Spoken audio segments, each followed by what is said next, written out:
Buenas tardes, y aquí estamos nuevamente con historias interesantes, o al menos lo que sí les aseguro es que lo que hoy vamos a ver es muy diferente a lo que hemos visto normalmente, porque hoy vamos a Guanajuato, nos vamos al centro, al corazón de México, uno de los estados más bonitos, más tranquilos y más visitables del maravilloso país que es México.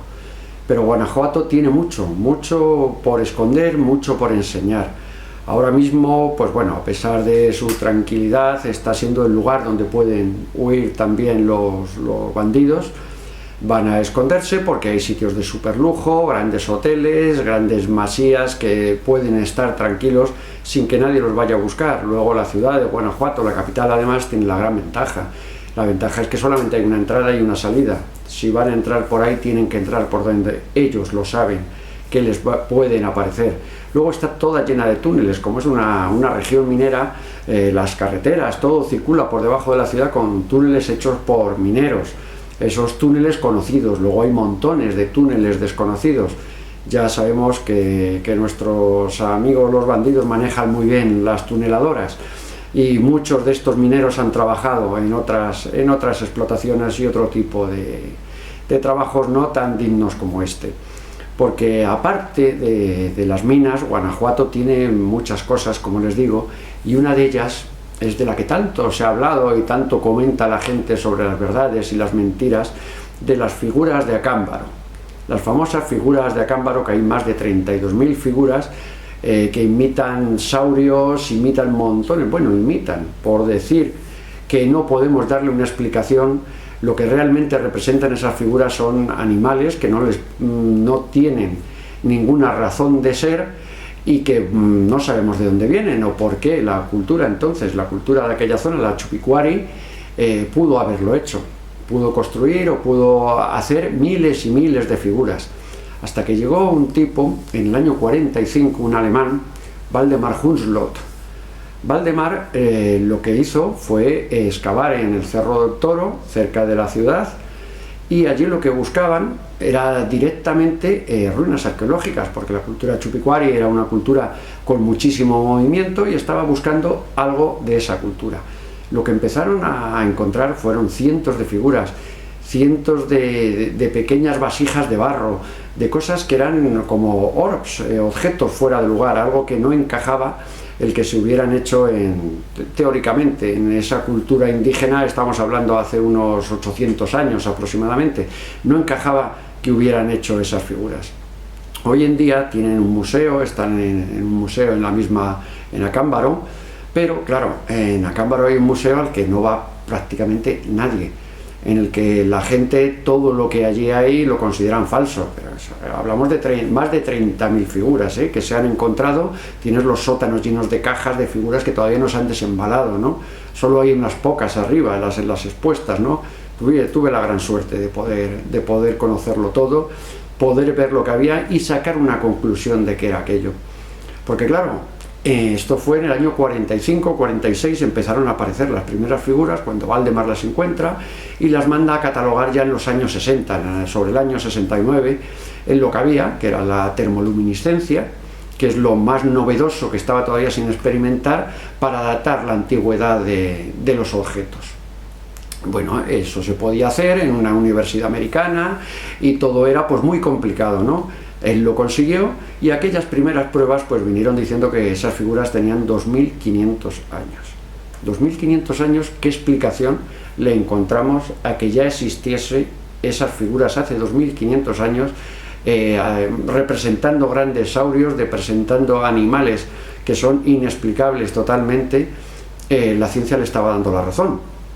La propia universidad americana quiso comprarle toda la colección, a lo cual él se negó. Siempre se negó a vender la colección Waldemar de las figuras de Acámbaro, se negó siempre a venderla. ¿Qué ocurrió?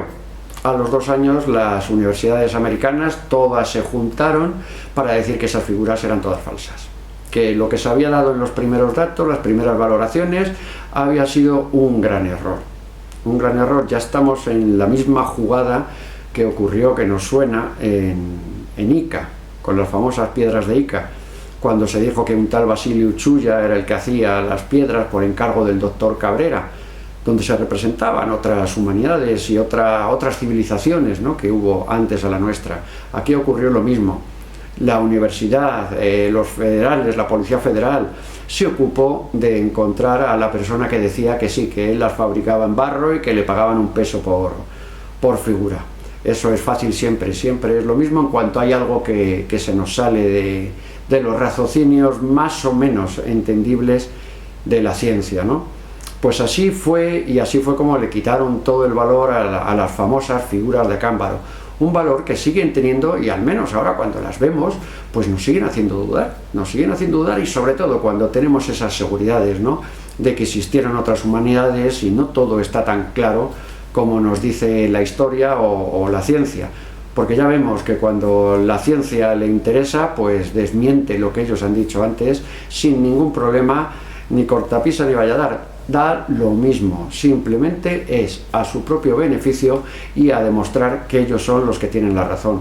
No se puede pelear contra eso, y Acámbaro es un lugar que merece la pena verlo, porque viendo todo lo que hay allí, todas esas figuras, viendo el museo que malamente se está consiguiendo mantener ahora, intentan sacar dinero por todo cuando no lo hay, no se puede hacer nada, y sobre todo visitantes, aparte que esa zona ya es una zona fronteriza con problemas para poder viajar, pero merece la pena. Y salir de allí, pues bueno, viendo que las figuras de Acámbaro no son todo tan falso ni todo tan verdadero como lo dicen. Realmente hay algo, ahí nos cuentan qué pasó en una cultura o qué es lo que se hizo, y no tenemos explicación. Pues bueno, pues menos mal que encontramos otro gran enigma de la humanidad, que cuando queremos demostrarlo nos dicen que era falso. Pues a lo mejor no lo es, o no todo, que ya con eso tenemos mucho, al menos nos dejará pensando un poco. Y sin salir de Guanajuato, del estado de Guanajuato, nos vamos a otro de sus grandes misterios, las momias de Guanajuato, que muchos de ustedes habrán oído hablar de ellas, ¿no? En el 1885, como las sepulturas no son perpetuas en México ni en ninguna parte, ahora mismo la realidad es esa, cuando no estaba la gente al corriente de los pagos, en los panteones lo que hacían era sacar los muertos y hacer, bueno, pues limpiezas de huesos, que es lo que se ha hecho normalmente. Cuando le toca el turno de desalojar el pabellón de Santa Paula en Guanajuato, empiezan a sacar cadáveres, y entre ellos había algunos que estaban totalmente momificados, con las ropas prácticamente intactas, como si no hubiese pasado el tiempo por ellos, ¿no? Los casi 100 años o cientos de años que llevaban allí, muchos de ellos, parecía que no había pasado el tiempo, se habían momificado naturalmente. Enseguida dieron una explicación médica, ¿no? También fue, bueno, el suelo está lleno de minerales, de nitratos, y es lo que impide que se deshagan los cuerpos. Bien, eso no lo podemos creer cuando todos los cuerpos están así, pero tú encontrabas este momificado, el de al lado no lo estaba, 3 más allá volvían a estar momificados, y eso es lo que ibas viendo, que no había un patrón de suelo. Porque estamos en un lugar, desde luego, Guanajuato está en la ruta o Pozas, son pueblos que están en la ruta de los pueblos mágicos de México. Claro, cuando te dicen pueblo mágico, enseguida se nos va. No, son mágicos por lo maravilloso, lo esencial y lo que te pueden enseñar y ver allí. Pero claro, ha habido tanto, como había minería, ha habido tantísimas desgracias, tantísimos muertos, minerías de oro, plata, mercurio, explotadas desde los jesuitas hasta las grandes empresas americanas que están explotándolas ahora. Pero claro, nunca nos cuentan pues las grandes desgracias, ¿no? En aquel 1925, que no se tuvo en cuenta que las explosiones debilitaban los acuíferos de debajo de las minas y murieron cientos de personas. Se abandonaron los pueblos, se convirtieron en pueblos fantasmas y pueblos con historia. Y esos pueblos fantasmas que luego nos enseñan lo de las momias de Guanajuato, los enigmas, lo que puede ocurrir o qué es lo que allí pasó. Porque, por ejemplo, nadie lo quería tampoco creer lo de las momias, decían, bueno, ¿qué puede ser esto? Pues es algo natural y nada más. Hasta que llega, como siempre también, otra vez, llegan los estadounidenses y dicen, no hombre, vamos a hacer una exposición itinerante de estas momias, así damos a conocer su lugar y bueno, se hacen ustedes hasta famosos y pueden tener turismo.